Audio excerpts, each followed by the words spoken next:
All right, Amy's Eyes, Chapter 8. Tom, he was a piper's son. He learned to play when he was young, and all the tune that he could play was over the hills and far away. Over the hills a great way off, the wind shall blow my topknot off. The captain's letter was a thick packet, and told all the news, and told of adventures and fortunes worth copying out in full. This is what it said. Ahoy, sister! The great ocean rolls beneath me, and therefore excuse my penmanship. I have a berth aboard the Ariel, a frigate merchantman that trades between the northern coasts and the southern islands. In the 3 weeks since we parted, I have nearly cracked my head open, have almost drowned, and have been shipwrecked. Yet each seemingly disastrous event has only raised my station. I have been befriended by a fine man, very like a father to me. I am now the second mate of the Ariel, and have been promised the captaincy of the ship in due time. Omitting the very particular details of my adventures thus far, there will be leisure time to tell you everything. Here is the gist of what has occurred since my escape from St. Anne's. After fighting that cursed dog at the gate, I walked steadily toward the sea all evening and night, and arrived in New Liberty early in the morning. Going directly to the docks, I walked about freely, to all casual eyes no more than a boy who was romancing alongside the ships that lay tied up there. Finding myself near a party of sailors who were working casks of water up the gangplank, I ventured to ask the nearest if he might direct me to a coastal trader. In answer, I received first a curse, then the man's foot gave slip on the gangplank, and a double curse. Then I saw that the water cask was free and rumbling down the gangplank directly to crush me in its path. In my attempt to leap aside, I stumbled and pitched headlong off the dock into the water, knocking myself unconscious on a piling. Had the sailors at hand waited for me to surface, they would be waiting still. But one of them leapt immediately into the water, dove, and grasped the sling of Missy Clare's leather bag and drew me to the surface. Captain Clarence Kimberly, master and owner of the ship. And indeed, it was the frigate Ariel that had come on deck to oversee the commotion. I was carried to his cabin. There it was that I prevailed upon him to breathe again by dint of whacking and pumping upon my body. All this, of course, was later told me by the captain. Recovering both color and breath, I lay for 2 days unconscious by reason of the concussion suffered to my brains, recovering under the eye and care of good Captain Kimberly. Well, one might suppose that I could not have begun my career with worse fortune, but the very contrary applies. I count my good fortune to have begun when I tumbled off that plank. Captain Kimberly's patience and single-handed care brought me around to the light in 2 days' time. First off, he thought me to be a boy, as did the other sailors. But in caring for me alone, taking close notice of me during the course of my recovery, pouring warm broth between my lips and replacing cool cloths upon my head, he naturally perceived that I was not a boy at all, but fully a man, yet very small. Captain Kimberly is an old man, a full 70, yet his years rest easily upon him. Having been burdened with much hard life and work, his head and back are yet straight, and having seen much danger and loss, his eyes are still merry, and having shouted much, his voice is still hearty. And he has understanding, most particularly, as regards my case, having thought much and considered many wonders, he is yet willing to think again and consider the world anew. Thus it was, without undue dismay, that he observed me to grow 4 inches in 2 days' time, the exact mark of which he kept by measuring me against his folding telescope every few hours.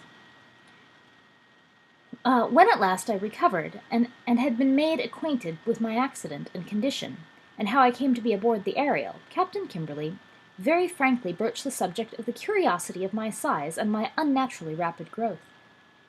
I trusted him at once, and told him all, even unto telling of the entire story of St. Anne's, and how I came to be, and of yourself, dear sister. I told him that I must work for a month on a coastal trader, by which time I would be up to full size. Then I must return to take you from St. Anne's. Captain Kimberly listened carefully, smoked his pipe, and studied me.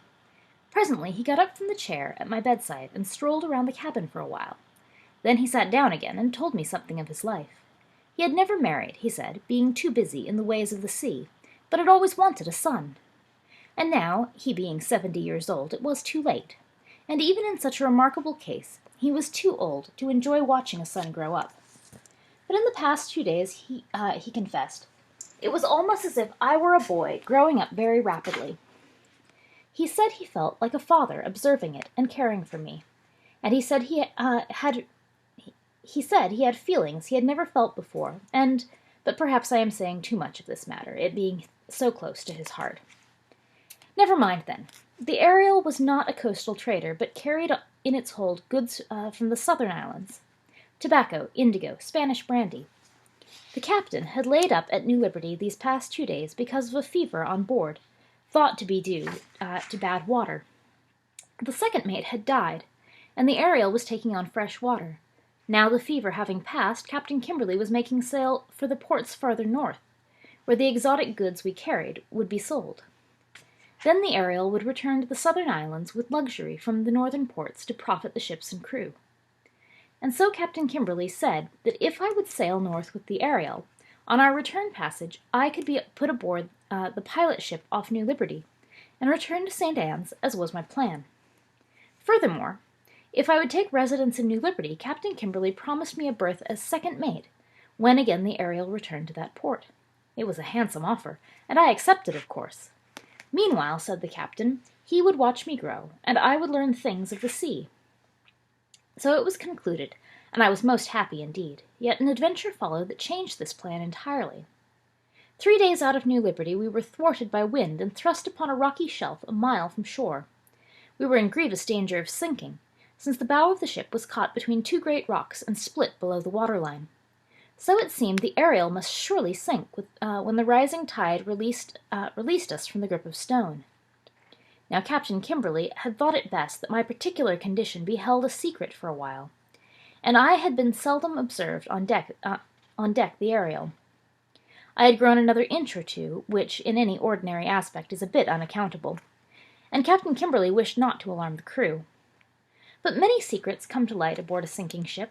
General assessment of our situation argued that a repair to our hull must be undertaken from outside, or our hold being too crowded for access to the wound from within. Furthermore, the agreement was unanimous that there was not space between those grinding rocks that a full-grown man might expect to enter into the sea on a rope's end and be retrieved alive. So shifting and treacherous were the conditions down there. There was perhaps room for a boy, but it was not a boy's job, hanging over the rail and being dashed in the face by the churning waters, in imminent danger of being crushed. But it was a job a little man might undertake.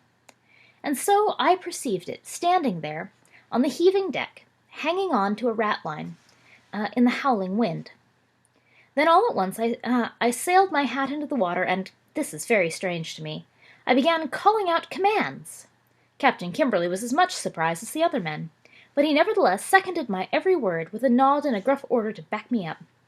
And the men who stood about gaping in wonder, in a sort of trance, turned to their duty. Forthwith, then, following my commands, I was weighted with ballast stone, secured to the end of a rope and lowered overboard. Likewise, a large weighted basket of tar and oakum was lowered within my reach. Taking a deep breath, I waved a hand and was let into the water between the crushing rocks.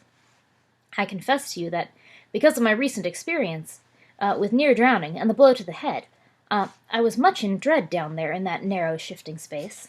Yet I did the job, having somewhat stored the rent in our hull with the oakum.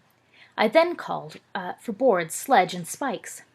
After considerable effort, I managed to spike some boards fairly enough in place that, after all was retrieved, and the tide hove us free from the rocks, we floated and gained safe water.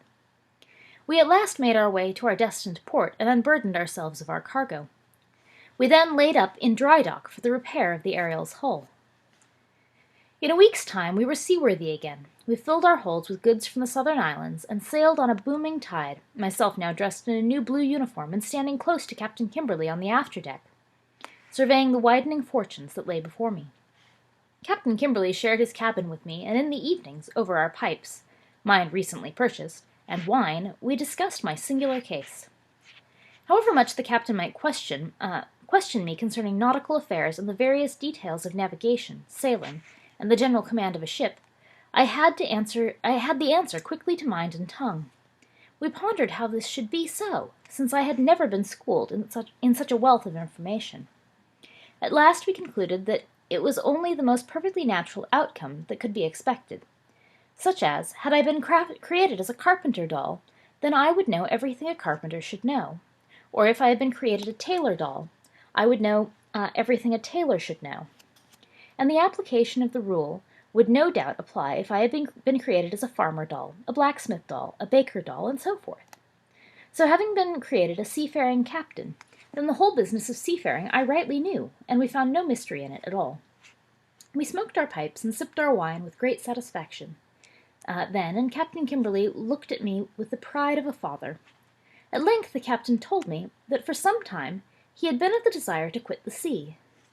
Therefore he offered to me that if I would stay aboard the Ariel with him and be instructed in the ways of a merchantman, I have little knowledge of business, having been created a naval officer, then this would be his final voyage, and he would retire to the land, and would make me master of the Ariel.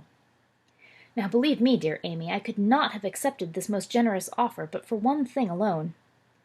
Believe me, if I were given the promise of a fleet of ships under my command, I would not have failed to return to you in a month's time, but for one thing alone, and it is this. I am not growing nearly as fast as I did while I was with you, nor as fast as I did when I lay unconscious in the captain's cabin those first 2 days aboard the Ariel. My growth has slowed in your absence, and it will take me longer to reach the full height of a man than we had supposed. At the moment I write this, I am to the top of my head the height of your shoulder, perhaps. At this size, I would as yet be subject to the intimidation of the dog and the ladies of St. Anne's. If I came to get you while at this size, I think I could not expect to take you away with me. I still grow, but slowly. In 3 months' time, growing at this slow rate, I estimate that I will be fully grown and furthermore master of the Ariel. Therefore, I have accepted Captain Kimberley's offer. We will sail to the South Islands and return to New Liberty in 3 months' time. At this moment we are off New Liberty, and I hear the Channel buoys clanging. The pilot ship will be alongside soon, and I must give this letter to its keeping. Quickly, then, I fold and seal these pages with love to you, and in hope that you may find joy and patience these next 3 months. Be assured that you will be on my mind, and that I will perform my duties in such a manner that will reflect honor upon my dearest sister. Remindful always of your care and gentle love, I remain your loving brother, the Captain. P.S. Please give my compliments to Missy Clare. P.P.S. I have made a little drawing of the Ariel on the envelope.